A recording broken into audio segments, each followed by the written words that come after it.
ಇಡೀ ರಾಜ್ಯದಲ್ಲಿ ಒಂದು ವಿಷಯ ಬಹಳ ಚರ್ಚೆ ಆಗ್ತಾ ಇರತಕ್ಕಂಥ ವಿಷಯ ಅದೇನು ಅಂತ ಹೇಳಿದ್ರೆ ಮುಡಾ ಕೇಸ್ಗೆ ಸಂಬಂಧಪಟ್ಟಂತೆ ಮುಖ್ಯಮಂತ್ರಿ ಸಿದ್ದರಾಮಯ್ಯ ಅವರ ಪ್ರಾಸಿಕ್ಯೂಷನ್ಗೆ ರಾಜಭವನ ಇಮ್ಮಿಡಿಯೇಟ್ ಆಗಿ ಹಸಿರು ನಿಶಾನೆ ತೋರಿಸ್ತು ಅಂತ ಗ್ರೀನ್ ಸಿಗ್ನಲ್ ಕೊಟ್ಟುಬಿಡ್ತು.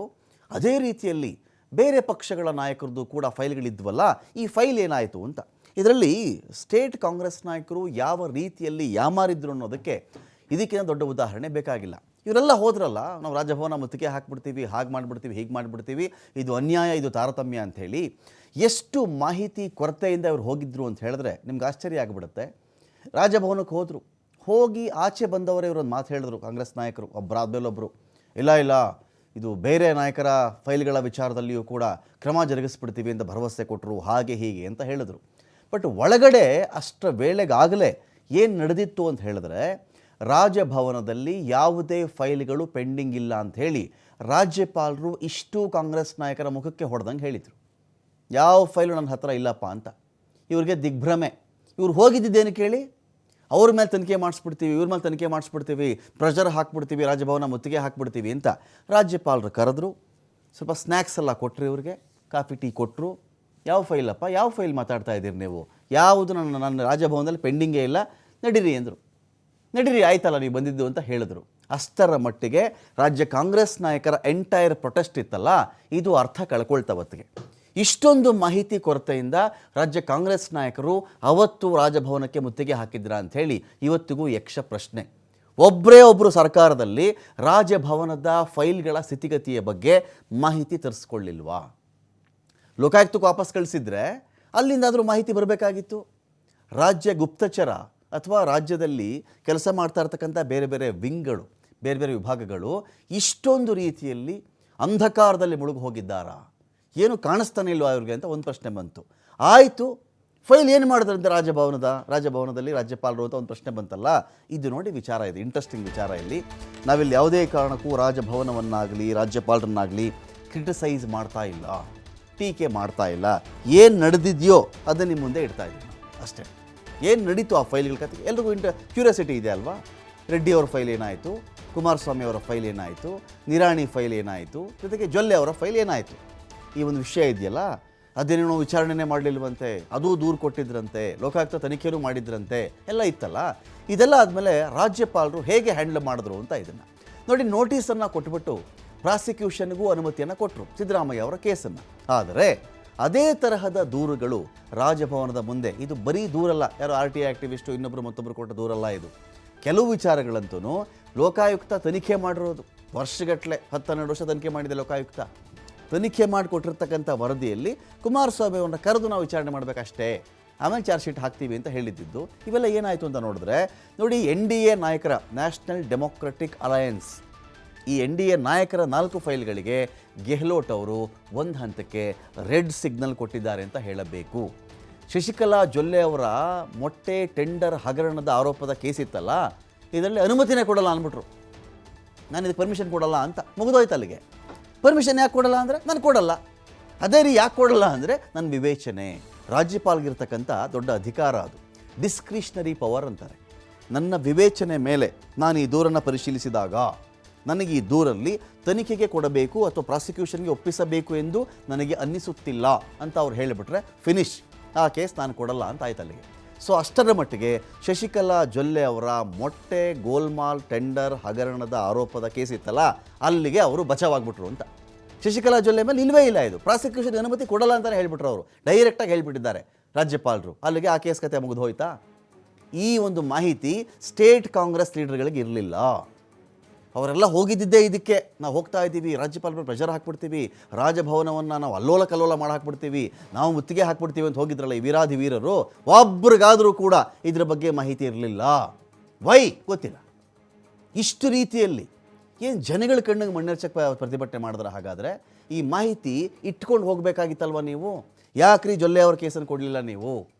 ಕೇಳಬಹುದಾಗಿತ್ತೇನೋ ಪ್ರತಿಭಟನೆಯಲ್ಲಿ. ರಾಜ್ಯಪಾಲ ವಿವೇಚನೆ ಅಲ್ಟಿಮೇಟ್ಲಿ ಸ್ಟ್ಯಾಂಡ್ ಆಗೋದಲ್ಲ, ಅದು ಬೇರೆ ವಿಚಾರ. ಕೊಡಲಿಲ್ಲ ಅವರು. ನೆಕ್ಸ್ಟ್ ಕೇಳಿದ್ರೆ ಡೈರೆಕ್ಟಾಗಿಯೇ ರಾಜ್ಯಪಾಲರು ಥಾವರ್ಚಂದ್ ಗೆಹ್ಲೋಟ್ ಅವರು ಅನುಮತಿ ಕೊಡಲ್ಲ ಅಂತ ಹೇಳಿಬಿಟ್ರು. ಮಾಡಿ ಹೋರಾಟ ಕಾಂಗ್ರೆಸ್ ನಾಯಕರೀಗ. ನೆಕ್ಸ್ಟು ಮಾಜಿ ಮುಖ್ಯಮಂತ್ರಿ ಕುಮಾರಸ್ವಾಮಿ ಅವರ ಕೇಸಲ್ಲಿ ರಾಜ್ಯಪಾಲರಿಗೆ ಟ್ರಾನ್ಸ್ಲೇಷನ್ ಬೇಕಂತೆ ಇಂಗ್ಲೀಷ್ಗೆ. ನನಗೇನೋ ಬರೆದು ಕೊಟ್ಬಿಟ್ಟಿದ್ದೀರಾ ಇಲ್ಲಿ, ನನಗಿದು ಅರ್ಥ ಆಗ್ತಾ ಇಲ್ಲ, ಇದು ಎಷ್ಟೋ ಸಾವಿರಾರು ಪುಟಗಳು ಇರ್ತವಲ್ಲಿ, ಚಾರ್ಜ್ ಶೀಟು ಹಂತಕ್ಕೆ ಬಂದಿರತಕ್ಕಂಥ ಕೇಸ್ ಅಲ್ವಾ ಅದು. ನನಗೆ ಟ್ರಾನ್ಸ್ಲೇಷನ್ ಬೇಕು, ತರ್ಜುಮೆ ಬೇಕು ಅಂತ ಕೇಳಿಬಿಟ್ರು. ಅಲ್ಲಿಗೆ ಟೆಕ್ನಿಕಾಲಿಟಿಯನ್ನು ಮುಂದೆ ಇಟ್ಕೊಂಡು HDK ಅವರ ಕೇಸ್ ವಿಚಾರದಲ್ಲಿ ರಾಜ್ಯಪಾಲರು ಟೈಮ್ ಬೈ ಮಾಡಿದ್ರ ಅಂತ, ಸಮಯವನ್ನು ತೊಗೊಂಡ್ರ ಅಲ್ಲಿ ಅಂತ. ಎಲ್ಲರೂ ಕೇಳ್ತಿರೋದೇನು, ಸಿದ್ದರಾಮಯ್ಯ ಅವರ ಕೇಸ್ ಕೊಟ್ಬಿಟ್ಟಿದ್ದೀರಿ, ಉಳಿದ 4 ಕೇಸ್ಗಳೇನು ಸ್ಪೆಷಲ್ಲ, ಸಂಸ್ಥೆಗಳೇ ತನಿಖೆಯನ್ನು ಮಾಡಿವೆ. ಅದನ್ನು ಜನಾರ್ದನ್ ರೆಡ್ಡಿ ಅವ್ರದ್ದು ತನಿಖೆ ನಡೆದಿದೆ, ಇದೇ ಲೋಕಾಯುಕ್ತದ ಕಡೆಯಿಂದ. ಇನ್ನೊಂದು ಕಡೆ ನಿರಾಣಿ ಅವ್ರದ್ದೊಂದು ತನಿಖೆ ಹಂತದಲ್ಲಿದೆ, ಕುಮಾರಸ್ವಾಮಿ ಅವ್ರದ್ದು ಇದೆ. ಯಾಕೆ ಸ್ವಾಮಿ ತಾವು ತನಿಖೆಗೆ ಕೊಡ್ತಿಲ್ಲ ಅಂತ ಕೇಳಿದ್ರೆ, ಅದಕ್ಕೆ ನನಗೆ ತರ್ಜುಮೆ ಬಂದಿಲ್ಲ ಅಂದರು. ಜೊಲ್ಲೆ ಅವ್ರ ಕೇಸ್ ಅಂತೂ ನಾನು ಮಾಡೋದೇ ಇಲ್ಲ ಅಂತ ಹೇಳಿದ್ರು, ಕೊಡೋದೇ ಇಲ್ಲ ಪ್ರಾಸಿಕ್ಯೂಷನ್ಗೆ ಅಂತ ಹೇಳಿಬಿಟ್ರು. HDK ದಾಖಲೆಗಳ ತರ್ಜುಮೆಯನ್ನು ಕೇಳಿ ಗವರ್ನರ್ ಅವರು ಅದನ್ನು ವಾಪಸ್ ಕಳಿಸಿದ್ದಾರೆ. ಅಲ್ಲಿಗೆ HD ಕುಮಾರಸ್ವಾಮಿ ಅವರು, ಕೇಂದ್ರದ ಮಂತ್ರಿ, BJPಯ ಮೈತ್ರಿ ಪಕ್ಷದ ಒಬ್ಬ ಸದಸ್ಯ ಸೇಫ್. ರೆಡ್ಡಿ ಕೇಸಲ್ಲೂ ಕೂಡ ಕಡತಗಳೆಲ್ಲ ಕನ್ನಡದಲ್ಲಿವೆ, ಇಂಗ್ಲೀಷ್ಗೆ ಇದನ್ನು ಟ್ರಾನ್ಸ್ಲೇಟ್ ಮಾಡಿಕೊಡಿ ಅಂತ ಕೇಳಿದ್ರು. SIT ಅಧಿಕಾರಿಗಳಿಗೆ ತರ್ಜುಮೆ ಮಾಡಿಕೊಡಿ ಇದು ನನಗೆ ಅಂತ ಕೂಡ ರಾಜ್ಯಪಾಲರು ಕಳಿಸಿದ್ದಾರೆ. ಅಷ್ಟರ ಮಟ್ಟಿಗೆ ಜನಾರ್ದನ್ ರೆಡ್ಡಿ ಅವರು ಕೂಡ ಈ ಕೇಸಲ್ಲಿ ಸೇಫ್ ಆಗಿಬಿಟ್ರು. ನಿರಾಣಿ ಕೇಸಲ್ಲಿ ನನಗೆ ಯಾಕೋ ಮಾಹಿತಿ ಇನ್ನೂ ಸಾಲ್ತಾ ಇಲ್ಲ, ಇದು ನನಗೆ ಇನ್ನೂ ಜಾಸ್ತಿ ಬೇಕು ಅಂದರು. ಹೆಚ್ಚುವರಿಯಾಗಿ ನನಗೆ ಅಡಿಷ್ನಲ್ ಆಗಿ ಐ ನೀಡ್ ಅಡಿಷ್ನಲ್ ಇನ್ಫಾರ್ಮೇಷನ್ ಅಂತ ರಾಜ್ಭವನ ಕೇಳಿಬಿಡ್ತಿಲ್ಲಿಗೆ. ಹಾಗಾಗಿ NDA ನಾಯಕರ ಪ್ರಾಸಿಕ್ಯೂಷನ್ ಫೈಲ್ ರಾಜ್ಯಪಾಲರ ಮುಂದಿಲ್ಲ. ಮುಂದೆ ಬಂದಿದ್ದಂಥ ಫೈಲ್ಗಳು ವಾಪಸ್ ಕಳಿಸಿದ್ದಾರೆ. ಕೆಲವಕ್ಕೆ ಪ್ರಾಸಿಕ್ಯೂಷನ್ ಕೊಟ್ಟಿಲ್ಲ, ಕೆಲವಕ್ಕೆ ನನಗೆ ಟ್ರಾನ್ಸ್ಲೇಷನ್ ಬೇಕು ಅಂತ ಟೆಕ್ನಿಕ್ಯಾಲಿಟಿಯನ್ನು ಮುಂದೆ ಇಟ್ಬಿಟ್ಟು ರಾಜ್ಯಪಾಲರು ಈ ನಿರ್ಧಾರಕ್ಕೆ ಬಂದಿದ್ದಾರೆ. ಆದರೆ ನಾನು ಎಲ್ಲಿಯೂ ಇಷ್ಟು ಜನನ ಸೇಫ್ ಮಾಡಿಬಿಟ್ಟಿದ್ದ ರಾಜ್ಯಪಾಲರು ನಾನು ಹೇಳಲ್ಲ. ರಾಜಭವನ ಈ ಫೈಲ್ಗಳನ್ನು ಏನು ಮಾಡ್ತು ಅಂತ ಮಾತ್ರ ಹೇಳಿದ್ದೀನಿ. ಒಬ್ಬರು ಅಬ್ರಹಾಂ ಅವರು, ಒಬ್ಬರು ಪ್ರದೀಪು, ಸ್ನೇಹಮಯಿ ಕೃಷ್ಣ, ಇಷ್ಟು ಜನ ಬಂದು ಕಂಪ್ಲೇಂಟ್ ಕೊಟ್ಟ ತಕ್ಷಣ ಎಲ್ಲರೂ ಕೇಳ್ತಾರೆ ಇಷ್ಟೇ, ಕಂಪ್ಲೇಂಟ್ ಕೊಟ್ಟ ತಕ್ಷಣ ಅಂತ ಪ್ರಾಸಿಕ್ಯೂಷನ್ ಕೊಟ್ಬಿಟ್ಟಿದ್ದೀರಿ, ಫೈನ್, ತಕರಾರಿಲ್ಲ. ವಿಚಾರಣೆ ಕೂಡ ಶುರುವಾಗ್ಬಿಟ್ಟಿದೆ ಅದರದ್ದು, ಕೊಡಬೇಕಾ ಕೊಡಬಾರ್ದಾ, ಆ ಹಗರಣ ಏನು, ಎಳೆಯಾಗಿ ತುಂಬ ಪ್ರೊಲಾಂಗ್ ಆಗಿ ನಡೀತಾನೆ ಬರ್ತಾ ಇದೆ ವಿಚಾರಣೆ.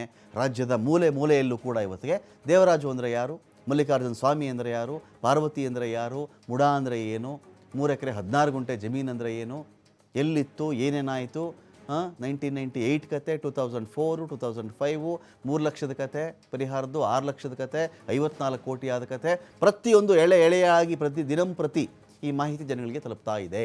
ಮುಡಾ ಕೇಸಲ್ಲಿ ಏನಾಯಿತು ಅಂಥೇಳಿ. ಆದರೆ ಎಷ್ಟು ಜನಗಳಿಗೆ ಎಕ್ಸಾಕ್ಟಾಗಿ ಇದೇ 4 ಕೇಸ್ಗಳು ಗೊತ್ತಿತ್ತು? I doubt. ಎಷ್ಟು ಜನಕ್ಕೆ ಇನ್ ಡೀಟೇಲಾಗಿ ಗೊತ್ತಿತ್ತು ಗೊತ್ತಿಲ್ಲ. ಅದು ಯಾವಾಗ ಗೊತ್ತಾಗಬಹುದಾಗಿತ್ತು ಅಂತ ಹೇಳಿದ್ರೆ, ಕೇಸನ್ನು ಪ್ರಾಸಿಕ್ಯೂಷನ್ಗೆ ಕೊಟ್ಟಿದ್ರೆ ಗೊತ್ತಾಗ್ತಿತ್ತೇನೋ. ಕುಮಾರಸ್ವಾಮಿ ಅವರು ಏನು ಮಾಡಿದ್ರು, ಕುಮಾರಸ್ವಾಮಿ ಅವರು ಒಂದು ಕೈನಲ್ಲಿ ಒಂದಷ್ಟು ಹಾಳೆಗಳು ಇಟ್ಕೊಂಡು ಬಂದು, ಇದು ನನ್ನ ಸೈನ್ ಅಲ್ಲ, ಇದು ನನ್ನ ಬರವಣಿಗೆ ಅಲ್ಲ, ನನಗಿದು ಗೊತ್ತೇ ಇಲ್ಲ ಹೇಳಿಬಿಟ್ರು. ಅವರು ಹೇಳಿಬಿಟ್ಟು ಹೊರಟೋದ್ರು. ಅದನ್ನು ಪ್ರೂವ್ ಮಾಡಬೇಕಾದಂತಹ ಹೊಣೆ ಹೊತ್ಕೊಂಡಿದ್ದದ್ದು ಲೋಕಾಯುಕ್ತ. ಹೊಣೆ ಹೊತ್ಕೊಂಡ ಮೇಲೆ ಅವರಿಗೆ ಅನುಮತಿ ಬೇಕಾಗಿದ್ದು ರಾಜ್ಯಪಾಲರ ಕಡೆಯಿಂದ. ಕುಮಾರಸ್ವಾಮಿ ಅವರು ನನ್ನ ಬರಹ ಅಲ್ಲ ಅಂತ ಜೋರಾಗಿ ಹೇಳ್ತಾ ಇದ್ದಾರಲ್ಲ, ಯಾರ ಬರಹ ಹಾಗಾದರೆ? ಅಂದರೆ ಕುಮಾರಸ್ವಾಮಿ ಅವರ ಕಾಲದಲ್ಲಿ ಡಬಲ್ ಆ್ಯಕ್ಟಿಂಗ್ ಏನಾದರೂ ಇದ್ರಾ ಅಂತ, ಡಬಲ್ ಆ್ಯಕ್ಟಿಂಗ್ CM ಯಾರಾದರೂ ಇದ್ರಾ? ಒಬ್ಬನೇ ವ್ಯಕ್ತಿ ಎರಡೆರಡು ಥರ ನಟಿಸಿ ಬರೆಯುವಂಥವ್ರು ಯಾರಾದರೂ ಇದ್ರಾ? ಅಥವಾ ಇಂಪರ್ಸೋನಾ ಇದ್ರಾ? ಕುಮಾರಸ್ವಾಮಿಯೇ ಇನ್ನೊಬ್ಬ ವ್ಯಕ್ತಿಯಾಗಿ ಸೈನ್ ಏನಾದರೂ ಮಾಡಿಬಿಟ್ರಾ? 550 ಎಕರೆ ಜಮೀನಿಗೆ ಸಂಬಂಧಪಟ್ಟಂತೆ ಗಣಿಗೆ ಹೇಗೆ ಎಲ್ಲ ನಿಯಮಗಳನ್ನು ಗಾಳಿಗೆ ತೂರಿ ಅವ್ರಿಗೆ ಅನುಮತಿ ಕೊಟ್ಟರು ಅಂತ ಆದಾಗ, ಇಲ್ಲ ಕುಮಾರಸ್ವಾಮಿ ಅವರು ಡಬಲ್ ಆ್ಯಕ್ಟಿಂಗ್ ಮಾಡಿರಬೇಕು, ಇಲ್ಲ ಇನ್ನೊಬ್ಬ ವ್ಯಕ್ತಿ ಇವರಂತೆ ನಟಿಸಿ ಇವ್ರ ಸೈನ ಫೋರ್ಜರಿ ಮಾಡಿರಬೇಕು. ಇದು ಮಾಡಿದರೆ ಅದರ ಹೊಣೆ ಕೂಡ ಅವತ್ತಿನ ಮುಖ್ಯಮಂತ್ರಿಯವರದ್ದೇ ಆಗುತ್ತೆ. ಹೇಳಬೇಕು, ನನ್ನ ಸೈನ್ ಇನ್ಯಾರೋ ಮಾಡಿಬಿಟ್ಟು ಯಾರಿಗೂ ಪರ್ಮಿಷನ್ ಕೊಟ್ಬಿಟ್ಟಿದ್ದಾರೆ, ರಾಜ್ಯದ ಬೊಕ್ಕಸಕ್ಕಾದಂಥ ನಷ್ಟ ಇದು ಅಂತ ಅವರಾದರೂ ಹೇಳಬೇಕಾಗಿತ್ತು. ಇದೆಲ್ಲ ಗೊತ್ತಾಗೋದು ಯಾವಾಗ ಹೇಳಿ? ರಾಜ್ಯಪಾಲರು ಪ್ರಾಸಿಕ್ಯೂಷನ್ಗೆ ಕೊಟ್ಟಾಗ. ಲೋಕಾಯುಕ್ತ ವರ್ಷಗಟ್ಟಲೆ ತನಿಖೆಯನ್ನು ಮಾಡಿ ರಾಜ್ಯಪಾಲರು ಬಂದು ಇಂಥದ್ದು ಆಗಿದೆ ಸ್ವಾಮಿ, ವಿಚಾರಣೆ ಮಾತ್ರ ಅವ್ರದ್ದು ಬಾಕಿ ಇದೆ, ಒಂದು ಅನುಮತಿ ಕೊಡಿ ಅಂತ ಕೇಳಿದಾಗ, ಈ ಫೈಲು ನನಗೆ ಕನ್ನಡದಲ್ಲಿದೆ, ಬೇಡ ಇಂಗ್ಲೀಷಲ್ಲಿ ನೀವು ಟ್ರಾನ್ಸ್ಲೇಷನ್ ಮಾಡಿ ಕೊಡಿ ಎಂದು. 100 ಪುಟಗಳಿರ್ತವೆ, ನಡೀಲಿ, ಟ್ರಾನ್ಸ್ಲೇಷನ್ ಕೂಡ ನಡೀಲಿ. ರಾಜಭವನ ಏನು ಮಾಡಿದೆ ಅದನ್ನು ಮಾತ್ರ ನಾವು ಹೇಳ್ತಾ ಇದ್ದೀವಿ. ಇತಿಹಾಸದಲ್ಲಿ ಮೊದಲ ಬಾರಿಗೆ ಪ್ರಾಸಿಕ್ಯೂಷನ್ ಕೊಡೋದಕ್ಕೆ ಭಾಷಾಂತರಕ್ಕೆ ಸೂಚನೆ ಕೊಟ್ಟಿದ್ದಾರೆ. ಕಾರಣ ಯಾಕೆ ನಾವು ಫಸ್ಟ್ ಟೈಮ್ ಅಂತ ಹೇಳ್ತಾ ಇದ್ದೀವಿ?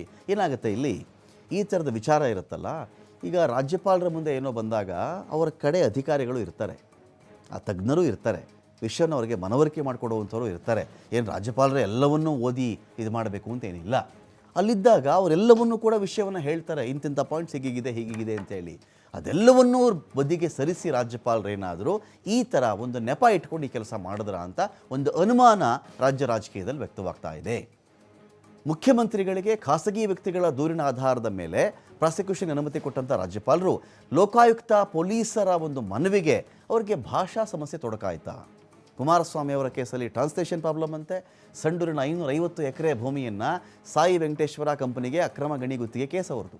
10 ವರ್ಷಗಳ ಕಾಲದ ಸುದೀರ್ಘ ವಿಚಾರಣೆಯನ್ನು ಮುಗಿಸಿ ಕುಮಾರಸ್ವಾಮಿಯನ್ನು ಕರ್ಕೊಂಡು ವಿಚಾರಣೆ ಮಾಡಿದ್ರೆ ಮುಗಿಯುತ್ತೆ ಆ ಕೇಸ್. ಲೋಕಾಯುಕ್ತದವರು ಅವರಿಗೆ ಟ್ರಾನ್ಸ್ಲೇಷನ್ ಪ್ರಾಬ್ಲಮ್ ಆಯಿತು. ಯಾರಿಗೆ? ರಾಜ್ಯಪಾಲರಿಗೆ. ಅವರು NDA ಲೀಡರ್ ಈಗ ಯಾರು? ಕುಮಾರಸ್ವಾಮಿ ಅವರು.